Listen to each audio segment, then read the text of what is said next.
আজকে যাদের জন্য আজকে আমাদের স্লোগান এবং আন্দোলন, ইরান বলে চিৎকার করছি, আকীদা দেখুন, আজকে হাজার হাজার বই বের হয়ে গেছে, কয়েকজন সাহাবী ব্যতীত সবাই জাহান্নামী। আবু বকর সিদ্দিক রাদিয়াল্লাহু তাআলা আনহু জাহান্নামী, উমর রাদিয়াল্লাহু তাআলা আনহু জাহান্নামী, উসমান রাদিয়াল্লাহু তাআলা আনহু জাহান্নামী। এদেরকে জাহান্নামী আখ্যায়িত করা হচ্ছে, যাদের দিকে ইঙ্গিত করছে শিয়া।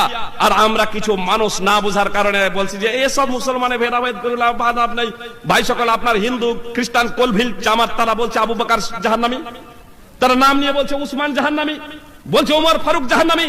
যারা নিজেদেরকে মুসলিম বলে দাবি করছে তারাই বলছে আজকে জাহান্নামী। অথচ পবিত্র কোরআন কি বলছে? সূরা তাওবা সূরা নম্বর 9 আয়াত নম্বর 100 অধ্যায় করুন, আল্লাহ তাআলা বলছেন আনসার এবং মুহাজিরদের মধ্যে ঈমান আনয়নে যারা অগ্রগণ্য। বিশেষ ব্যাখ্যা বিশ্লেষণে যাব না, শুধু এতটুকু বলতে চাই, বড়দের মধ্যে সর্বপ্রথম ঈমান নিয়েছিলেন কে? আবু বকর সিদ্দিক রাদিয়াল্লাহু তাআলা আনহু। ঈমান আনয়নে অগ্রগণ্য আবু বকর, ওমর, উসমান মক্কাতে প্রাথমিক যুগে ইসলাম কবুল করছেন। আর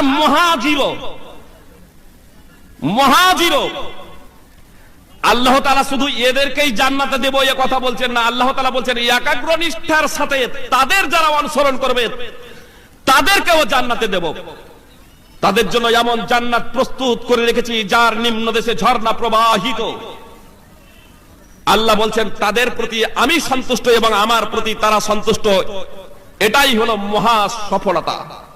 সূরা তাওবার 100 নম্বর আয়াতে আল্লাহ তাআলা দায়িত্বহীন ভাবে ঘোষণা করছেন যে সাহাবায়ে কেরাম শুধু জান্নাতেই যাবেন এমনটি নয়, তাদের প্রতি আমি সন্তুষ্ট, আমার প্রতি তারা সন্তুষ্ট। আর একাগ্র নিষ্ঠার সাথে এই সাহাবায়ে কেরাম রাদিয়াল্লাহু তাআলা আনহুদের যারা অনুসরণ করবে তারাও জান্নাতি।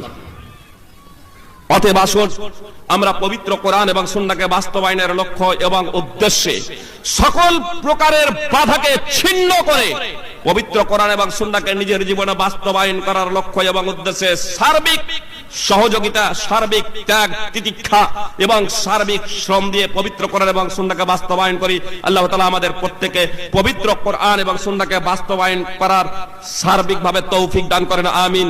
আকুলু কাওলি হাযা আস্তাগফিরুল্লাহ লি ওয়া লাকুম ওয়া লিল মুসলিমিন। আসসালামু আলাইকুম ওয়া রাহমাতুল্লাহি ওয়া বারাকাতুহু।